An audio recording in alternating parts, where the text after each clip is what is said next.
It's Sunday, October 15th, 2023. Watching a little bit of news this morning. Before we start the video, please make sure to like, share, subscribe. But I was watching some news earlier this morning, and they had a spokesperson come out for the Israeli government, and they said this, that the Israeli government this weekend failed to protect its people. They admit that. We talk a lot about being self-reliant, not being dependent on somebody else. You cannot depend on anything or anybody to save you, ladies and gentlemen, except you. Nobody's going to save you. Nobody's going to protect you. Nobody's going to feed you but you. Unfortunately, and how sad it is, how many people in Israel depended on their government to protect them. They don't have the same type of rights there that we do here. But again, it's another example of how the government failed.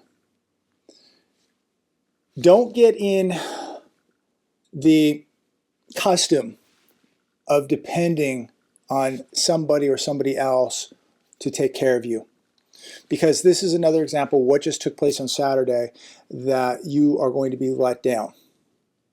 Now, speaking about the Middle East right now, I do believe things are going to escalate. It's a matter of time before Israel, the Israeli soldiers invade Gaza.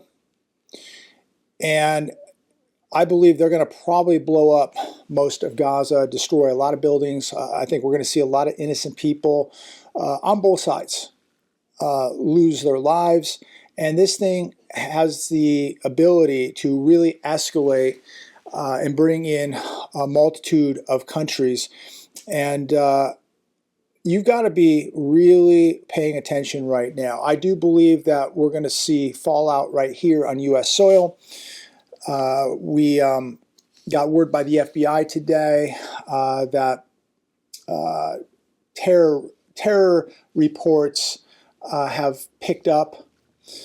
Global markets now are beginning to brace for impact. I believe we're going to see oil prices rise. I think gold and silver are going to rise. I don't know what they're going to do tomorrow, but I think over time, because of this escalation, the chaos, the uncertainty, you're going to see gold, oil, and silver rise. Now, to escalate matters even more, Lindsey Graham came out, I think it was today, maybe it was yesterday, I believe it was today, but it was over the weekend. Lindsey Graham comes out and says that we should go over to Iran and blow up all their oil refineries. I mean, see, this is just escalating the situation instead of de-escalating the situation. Look, it is horrific. It is catastrophic. It is a giant atrocity that took place on Saturday, all those innocent people. But remember, it wasn't all the innocent people in Palestine. It was Hamas, this organization. And so you have innocent Palestinians, you have innocent Israelis, and unfortunately, we're going to see more innocent lives on both sides be lost because of this extremist group, Hamas. Again, more chaos, more uncertainty, oil's going up. And when Lindsey Graham starts talking about blowing up oil refineries, this is going to escalate things. I mean, this guy wants to go everywhere. He wants to start a war with everybody. This man is absolutely pathetic. What a war hawk. But things are escalating, and maybe by tonight we'll see some more action over there. I don't know. It seems like they're Israel's kind of holding off right now before this invasion into Gaza. We'll see how it plays out. But as I said earlier, the FBI warns of Hamas copycat terror attacks on U.S. soil and urges public to watch out for lone actors amid a heightened environment of fear following the death of 1,200 Israelis. FBI Director Christopher Wray said that the Bureau has had an increase in domestic threats since the attack on Israel. So they're getting more reports of activity and suspicious activity.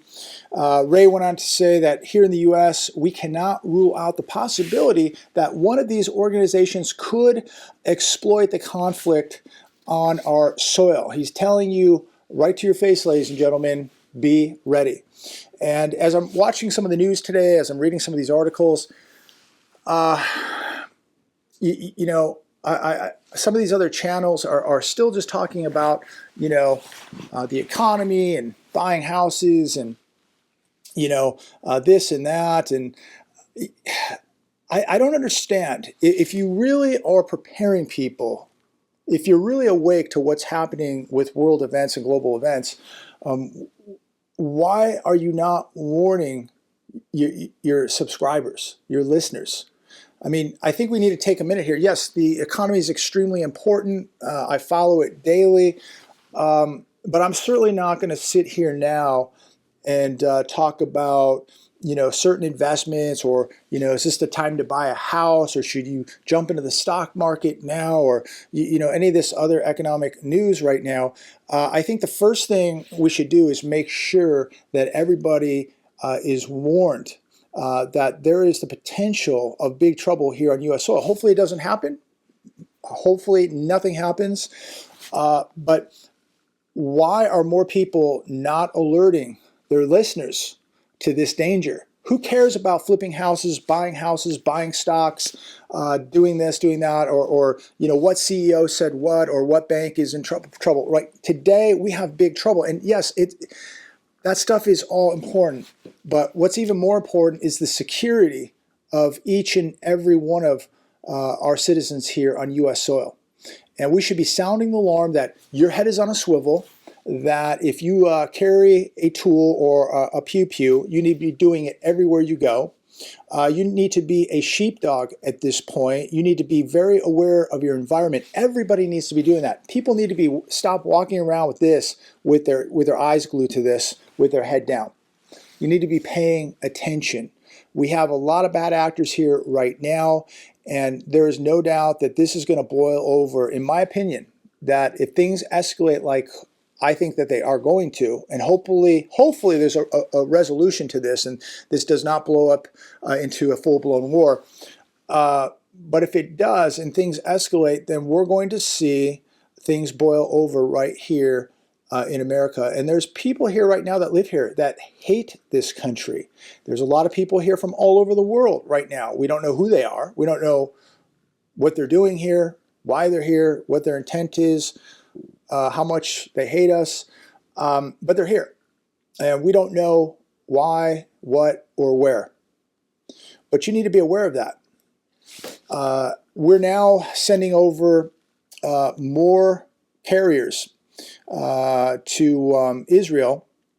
We have confirmation that the second carrier group en route to deter hostile actions against Israel. So we have the first carrier strike group, the USS Gerald R. Ford. It's already there. The USS Dwight D. Eisenhower, carrying 9 aircraft squadrons, as well as 2 guided missile destroyers and a guided missile cruiser, will soon join the USS Gerald R. Ford carrier group. Now, that's, I guess, wonderful news. Does this even escalate the situation even more that the U.S. now has got 2 carriers over there? And if things do escalate, are we going to begin to shoot missiles into Gaza or Iran or God knows where? Next question is too, and look, I'm not getting political here today. I'm just talking common sense. We're talking some economics here. But my first question is, who's paying for this? And how are we paying for this? How much more are we going to borrow? How much more are we going to print? We are bankrupt as a nation, and yet I don't know how much it costs to fuel up one of these massive carriers to get it there and back and have all this personnel. How much does this cost per day, and where is the money coming from? Absolutely amazing. Now we're in 2 wars. This is costing billions upon billions of dollars, and yet we have vets sleeping on sidewalks and all over the streets of America. Here's an interesting one today from The Hedge, the myth of the invincible dollar. People believe nothing can happen to the dollar. It's invincible. Ladies and gentlemen, it is not. It says here that the prevailing attitude is that the U.S. government can borrow and spend indefinitely. After all, it hasn't caused a problem so far, but a long fuse can burn for a long time before it finally reaches the powder keg. National debt, ladies and gentlemen, almost $33.5 trillion. Budget deficit, $1.7 trillion. Interest on the debt, around $1 trillion. The fuse has been lit. The fuse is burning, ladies and gentlemen. And now we're sending carriers across the world. We're in 2 wars. And you got to think, we are so stretched out. We've decreased our strategic petroleum reserves by 50 to 60% at this point. You have to think, when now does China invade Taiwan and take Taiwan? Probably within the next 6 months at the latest, I would say. But they've got to be thinking that the time is right. There's very weak leadership here. We have a very divided country. We're bankrupt. Our oil reserves have been depleted by 50, 60%. Our munitions, we're sending all over the place. We're running low here. It is a complete disaster, ladies and gentlemen. And China has got to be watching this going, it's a matter of time before we take Taiwan. Here's another one today from The Hedge. Chicago giving migrants $9,000 in rental assistance. So here's the good news for people that need some good news. Isn't this nice? Chicago is giving $9,000 to people that have come here from other countries.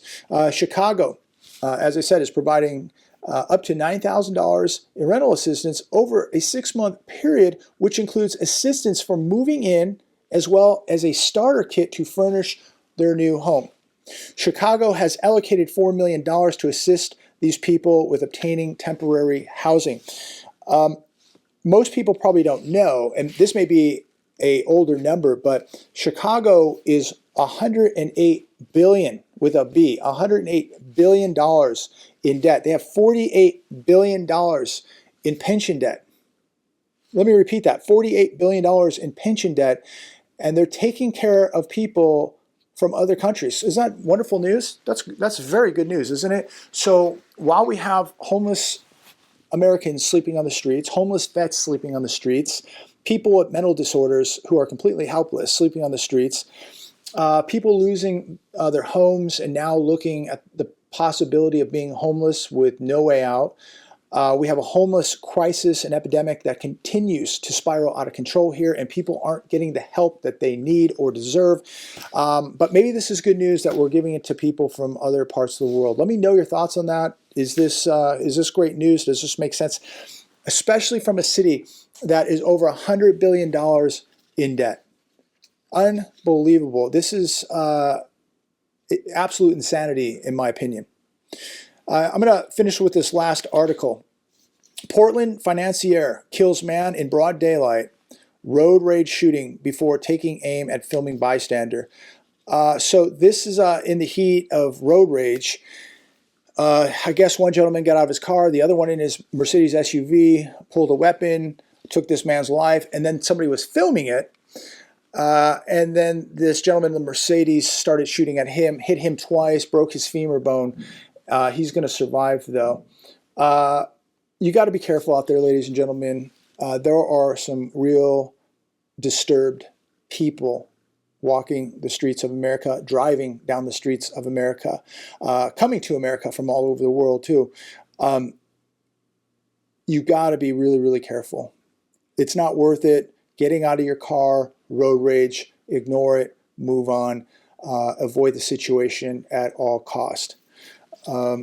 We are living in a new time, certainly a new world now, and it's very, very dangerous. And again, to other people making these preparation type videos, I'm not sure if they're scared to talk about this because maybe they're just not prepared for it. Maybe they just don't believe it's going to happen.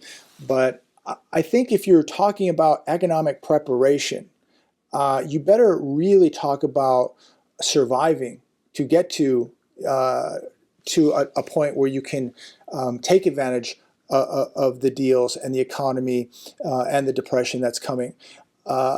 We are looking at the potential of World War III, and people still just want to talk about how to make a dollar. I'm all for it. I'm a capitalist. But my main concern is that everybody is safe, that everybody is exercising situational awareness, that everybody is proficient, that they're training, they have security, and they have the right preparations. Not if you're going to buy a rental property in the next 6 months. That doesn't really matter to me. It's great, and again, I'm a capitalist. I want us to make money, and it's very important to be talking about the economy and what's coming and how to prepare and protect ourselves for that. But right now, we have bigger problems facing us, and that problem is terrorism on the soil right here of the U.S. And most people ignore it, don't want to talk about it. We'd rather talk about the stock market or investing or trying to double our money or buying a rental property or flipping a house or whatever it might be. People that make these preparation channels, I just don't get why they're not discussing what is happening around the world. This is going to affect everybody right here in America and quite possibly really affect us in a very dangerous way. We've never had to deal with any type of real terrorism like this where people are coming over here organized and doing what they did to those people in Israel. We've never seen anything like that. Yeah, we could go back to 2001, but this is on the ground. This is going to be different. This is going to be much more organized, much more spread out. We have people that are just walking over here. We've literally invited them in, and it's completely different. Why people aren't talking about this, bringing this to your attention, I don't know. Maybe they're scared because they're not prepared. Maybe they're not proficient. Maybe they're not training. Maybe they're not getting in shape. Or maybe they just don't believe anything's going to happen. Maybe their priority is just to try and make money. This isn't just about making money, ladies and gentlemen. This is about surviving. This is about your life, your family's life, and surviving and being prepared. No amount of money, assets, investments, homes, cash, gold, or silver can replace your life, your family member's life, your kid's life. It just can't. So we need to preserve life at all costs. We need to be talking about it, and we need to be warning people that there are threats here. They've been here, and they're here now. And if this thing continues to escalate over there in the Middle East, we're going to feel the effects from it. We're gonna feel the fragmentation, the blowback is coming right here on U.S. soil. We got a lot of people, a lot of countries that despise us. In some ways, we've done some really, really inhumane things. We've weaponized the dollar. We've done some really, really bad things. And some people may act out. So be prepared for that. I don't agree with the things that we've done. I don't. But these people aren't going to care. They're here. And they're going to be very, very angry. So are you going to have a way to stop the threat? Or are you just going to be a victim? Think about it this weekend, ladies and gentlemen. My advice is don't worry about, flipping homes and buying stocks and don't worry about any of that stuff right now. If you're completely well-rounded, proficient, you got your house in order, your securities in order, yeah, go ahead and deal with those things. But if you don't have your house in order, your security house in order, if you are not proficient, what's the point of having any of that if you can't protect it? Get yourself squared away. Make sure you know how to handle your business. Make sure you have security. Make sure you are trained, proficient, and be getting in shape. These are the most important assets and skills right now. Then get yourself some food and water. Worry about the assets and the cash and the investments at the end. Right now, worry about protecting your family and your life. Those are the most important assets that you need to worry about. and that's your life. So you're going to need security. Comment down below. Please make sure to like, share, and subscribe. Stay safe out there. We'll see how things progress here this evening. And as always, I look forward to speaking to each and every one of you. God bless.